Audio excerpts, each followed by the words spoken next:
بسم اللہ الرحمن الرحیم۔ حامد میر سکھر سے پوچھتے ہیں، چور پکڑنے کے لیے عامل سے رجوع کرنا، کیا چور کو ڈھونڈنے کے لیے کتے منگوانا یا عامل کے پاس جانا کیسا ہے؟ آپ نے عامل اور کتے کا ساتھ ساتھ ذکر کیا، بڑی خوشی ہوئی سن کے۔ دیکھیں، چور کو پکڑنے کے لیے کتوں سے مدد لی جا سکتی ہے، جو سچی مچی کے کتے ہیں ان سے آپ مدد لے سکتے ہیں۔ وہ جو کھوجی ہوتے ہیں نا، وہ کتوں کے ذریعے اندازہ لگا لیتے ہیں، انسان کی بو پہچان لیتے ہیں، اور بہت سے چور اس طرح سے پکڑے گئے ہیں۔ لیکن عامل سے کچھ نہیں چوروں کا پتہ چلتا، اس سے اپنی وقت کو برباد کرنے والی بات ہے۔ اور عامل اگر غیب کی باتیں کرنا شروع کر دے تو وہ پھر علم غیب کا دعوے میں بھی آ جائے گا، اور رسول اللہ صلی اللہ علیہ وسلم نے فرمایا کہ 40 دن تک نماز قبول نہیں ہوتی جو کسی نجومی یا کاہن کے پاس جائے، تو ظاہر غیب کی خبر پوچھنے کے لیے جائے گا نا۔ تو جو کھوجی ہوتے ہیں نا، کھوجی گاؤں دیہاتوں میں ہوتے ہیں، وہ ٹاپ دیکھ کر، قدموں کی آواز دیکھ کر قدموں کی جو نشانات ہیں اور اس طرح سے، یا کتے جو ہیں انسان کی بو سے اندازہ لگا لیتے ہیں، لیکن عاملوں سے کوئی فائدہ نہیں ہوگا، اپنے ٹائم ویسٹنگ والی بات ہے، اور عقیدے اور نظریات بھی خراب ہو جائیں گے اس سے آپ کے۔ عاملوں کو پکڑوایا کریں کتوں کے ذریعے، یہ بہت ضروری ہے۔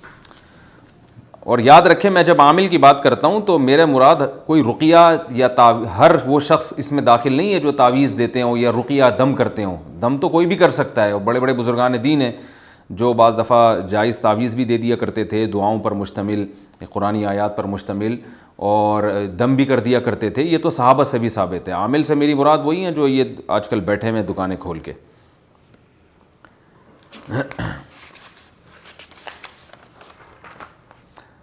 چھوٹی بچی کا مینسس کے دوران قرآن پڑھنا۔ زوجہ عبداللہ نے پوچھا ہے، 10-11 سال کی بچی کو اگر مینسس آ جائیں اور وہ قاری صاحب کے پاس اماں پارہ پڑھتی ہو تو کیا وہ مینسس کے دوران قرآن جاری رکھ سکتی ہے یا نہیں؟ لڑکی کی جو بالغ ہونے کی عمر ہے نا، وہ کم سے کم 9 سال ہے۔ 9 سال میں بھی بچی کو مینسس آ سکتے ہیں، اور 11 سال میں اگر آ گئے تو وہ بالغ ہو گئی ہے، اور جب مینسس آ گئے ہیں تو وہ قرآن مجید کی تلاوت نہیں کر سکتی، لہذا اس کے لیے آیتوں کو پڑھنا، زبان سے اس کا تلفظ کرنا جائز نہیں ہے۔ تو اس دوران اس کو چاہیے یا تو چھٹی کرے یا الفاظ توڑ توڑ کے پڑھے کہ پورا قرآن نہ بن سکے وہ، یعنی قرآن کی آیت نہ کہا جا سکے اس کے پڑھنے کو۔ اگر ذبح شدہ بکری کے پیٹ میں بچہ ہو، عبد القیوم صاحب کوئٹہ سے پوچھتے ہیں، بکری کو ذبح کیا تو پیٹ میں 2 چھوٹے بچے تھے، اس صورت میں بکری کھانا درست ہے یا نہیں؟ یہ مسئلہ پیش آتا ہے بعض دفعہ، لوگ قربانی کی گائے لاتے ہیں نا، تو گائے جب ذبح کرتے ہیں تو بچہ نکل آتا ہے اس کے پیٹ میں سے۔ تو دیکھیں، یہ بکری کھانا یا گائے کھانا تو جائز ہے جس کے پیٹ میں بچہ ہو، اس کو ذبح کرنا بھی جائز ہے۔ بعض لوگ یہ کہتے ہیں کہ اس بچے کا کیا قصور ہے، اس کو آپ نے ماں کو ذبح کر دیا، اس بچے کا کیا قصور ہے؟ تو میں ان سے کہتا ہوں کہ بھائی اس ماں کا کیا قصور تھا جس کو اس نے کیا کون سے گناہ کیے تھے؟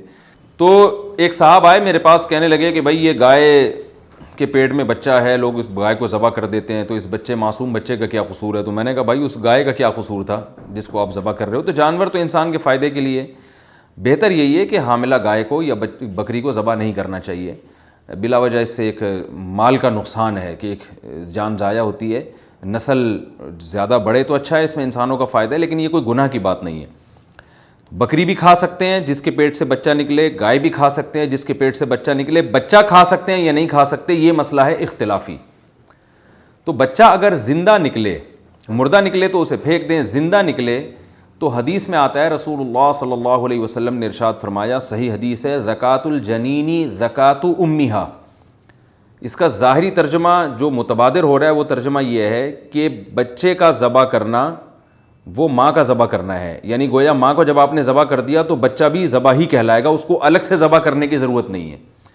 تو اس حدیث کی بیس پر جمہور فقہا کا یہ نظریہ ہے کہ اگر گائے اونٹنی یا بکری کے پیٹ سے بچہ نکل آئے تو اس کو ذبح کرنا ضروری نہیں ہے، بغیر ذبح کے بھی آپ کھا سکتے ہیں۔ امام ابو حنیفہ رحمہ اللہ تعالیٰ کا مسلک یہ ہے کہ اگر بکری کے یا گائے کے پیٹ سے زندہ بچہ نکل آئے تو آپ کو اس کو ذبح کرنا ضروری ہے، مردہ نکل آئے تو آپ اس کو نہیں کھا سکتے۔ اس کی دلیل قرآن مجید کی آیت ہے، حرمت علیکم المیتۃ۔ قرآن میں جگہ جگہ ہے، متعدد مقامات پر، کہ اللہ نے مردار کو تم پہ حرام کیا ہے، اور یہ آیت متواتر ہے، اس کے 2 معنی نہیں ہو سکتے، یہ بالکل واضح ہے۔ تو جو بچہ ایک دفعہ ماں کے پیٹ میں زندہ ہو چکا تھا, جان پڑ چکی تھی, ظاہر ہے یہ وہی بچہ ہوتا ہے جس کے پورے اعضاء بن چکے ہوں. اس سے پہلے جو بچے کا پروسیس ہوتا ہے وہ تو کھانے کے قابل نہیں ہوتا, وہ تو سڑا ہوا گوشت ہوتا ہے. جب بچہ ماں کے پیٹ میں مکمل بن جاتا ہے تو اس میں جان پڑ جاتی ہے. اب ماں کے ذبح کرنے سے پہلے یا ذبح کرنے کے بعد بچہ اگر اپنی موت مر گیا تو وہ مردار میں داخل ہے, جس پہ قرآن کی نصوص ہیں, جگہ جگہ قرآن میں اس کی حرمت نازل ہوئی ہے کہ مردار ہمارے لیے حرام ہے. تو امام حنیفہ کا جو اصول ہے وہ یہ کہتے ہیں کہ جب بھی کوئی ایک روایت, خبر واحد, جو اس درجے کی مضبوط نہ ہو جس درجے کی قرآن کی آیتیں ہیں یا متواتر احادیث ہیں, تو ان کے اپوزٹ جب بھی کوئی حدیث جاتی ہے تو امام حنیفہ قرآن میں تعویل نہیں کرتے بلکہ حدیث میں تعویل کر دیتے ہیں.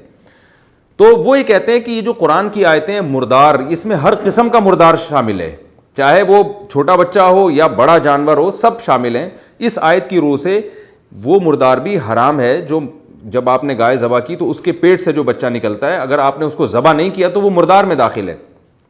یہ جو حدیث ہے یہ خبر واحد ہے, یہ اس درجے کی نہیں ہے جس درجے کی قرآن کی آیت ہے, اور اس کا مفہوم بھی واضح نہیں ہے, اس لیے کہ اس کا یہ مطلب بھی نکل سکتا ہے کہ زکوٰۃ الجنینی زکوٰۃ امیہا کا مطلب یہ ہے کہ ماں کے پیٹ میں جو بچہ ہے اس کو ذبح کرنا کا زکوٰۃ الجنین, یہ بالکل ایسے ہی ہے جیسے کا زکوٰۃ امیہا, یہ بالکل ایسے ہی ہے جیسے ماں کو ذبح کرنا, یعنی اس کے ذبح کرنے کا وہی طریقہ ہے جو ماں کو ذبح کرنے کا طریقہ ہے. یعنی کاف حرف تشبیہ یہاں پر محذوف ہے. جیسے ہم کسی کو کہہ دیتے ہیں نا زید شیر ہے, مطلب یہ ہوتا ہے شیر ہے نہیں, شیر کی طرح ہے, تو یہ طرح کا لفظ یہاں محذوف ہے. عربی میں یہ طرح کے لفظ کے لیے کاف تشبیہ کا استعمال ہوتا ہے. تو وہ کہتے ہیں زکوٰۃ الجنینی, جو ماں کے پیٹ میں جو بچہ ہے اس کا ذبح کرنا, زکوٰۃ امیہا کا مطلب کا زکوٰۃ امیہا, یہ بالکل ایسے ہی ہے جیسے اس کی ماں کا ذبح کرنا. تو یعنی کیونکہ اس حدیث میں اس بات کا بہرحال امکان ہے کہ اس کا یہ مفہوم ہو, اس کا امکان موجود ہے. تو ایک چیز جب یقینی نہیں ہے تو آپ اس پر اس یقینی آیت کو نہیں چھوڑ سکتے جو بالکل مردار کو یقینی طور پر حرام قرار دے رہی ہے. تو فقہا میں بعض دفعہ اصولی اختلاف ہوتا ہے جس کی بیس پر احادیث کی تشریح میں بھی اختلاف ہوتا ہے. تو جمہور فقہا کے نزدیک تو وہ حدیث کی صحت کو لیتے ہیں کہ بھائی جب حدیث میں اس کی اجازت دے دی تو ہم بھی کھائیں گے. امام حنیفہ یہ کہتے ہیں کہ قرآن مجید جو متواتر ہے, جو بالکل یقینی ہے, اور اس میں تو دو رائے ہو ہی نہیں سکتی, اس کی سند پہ بحث نہیں ہو سکتی, جبکہ حدیث کی سند صحیح بھی ہو تو بھی بحث ہو سکتی ہے اس کے اوپر. تو وہ یقینی چیز کو لیتے ہیں کہ مردار ہر قسم کا حرام ہے, چاہے وہ ماں کے پیٹ میں ہو یا چاہے وہ ماں کے پیٹ سے باہر ہو. تو جب حرام ہے تو ذبح نہیں کریں گے تو آپ اس کو کھا نہیں سکتے. اور یہ جو حدیث ہے یہ چونکہ خبر واحد ہے, یہ قرآن جتنی یقینی نہیں ہے. لوگ اکثر یہ اعتراض کرتے ہیں ہے تو صحیح حدیث, یقیناً صحیح ہے مگر اتنی نہیں ہے جتنا قرآن ہے, اور اتنی نہیں ہے جتنی متواتر حدیثیں صحیح ہوتی ہیں. تو اس یقینی نہ ہونے کی وجہ سے, اور دوسری بات اس کا مفہوم بھی واضح نہ ہونے کی وجہ سے, یعنی مفہوم میں بھی اس کو کہتے ہیں قطعی الدلالہ بھی نہیں ہے اور قطعی الثبوت بھی نہیں ہے, یعنی اس کی سند بھی متواتر نہیں ہے تو ثبوت میں بھی شک ہے, اور قطعی الدلالہ بھی نہیں ہے, یعنی اس کا جو مفہوم آپ مراد لے رہے ہیں وہ بھی یقینی نہیں ہے, اس میں بھی دوسرا احتمال موجود ہے. وہ احتمال یہی ہے کہ زکوٰۃ الجنینی کا زکوٰۃ امیہا, اس میں کاف حرف تشبیہ محذوف ہو, اور یہ عرف میں ہوتا ہے کہ حرف تشبیہ کو حذف کیا جاتا ہے. تو چونکہ اس کے معنی مفہوم بھی یقینی نہیں ہے اور اس کے ثبوت بھی یقینی نہیں ہے, تو اس بیس پر جو چیز بالکل یقینی ہے, قرآن کے جو الفاظ ہیں وہ الفاظ بھی یقینی متواتر, اور اس کا جو مفہوم ہے کہ مردار کا مطلب مردار ہی ہوتا ہے, مردار اسی کو کہتے ہیں جس کو ذبح نہ کیا جائے, تو مفہوم بھی یقینی ہے. تو اس یقینی چیز کی وجہ سے ایسی مشکوک یعنی یقینی دلائل کی بیس پر ہم ان دلائل کو ترجیح نہیں دیں گے جن کا ہمیں یقین نہیں ہے, چاہے وہ ثبوت کے اعتبار سے یا مفہوم کے اعتبار سے. تو اس لیے اگر حاملہ جانور کے پیٹ سے بچہ نکل آئے تو اگر وہ مردار ہو تو آپ نہیں کھا سکتے, اور اگر وہ زندہ ہو تو آپ اسے ذبح کر کے کھا سکتے ہیں, ذبح کیے بغیر آپ اس کو نہیں کھا سکتے کیونکہ وہ مردار میں داخل ہے, اور قرآن نے مردار کا حکم ہمیں واضح طور پر بیان کر دیا ہے.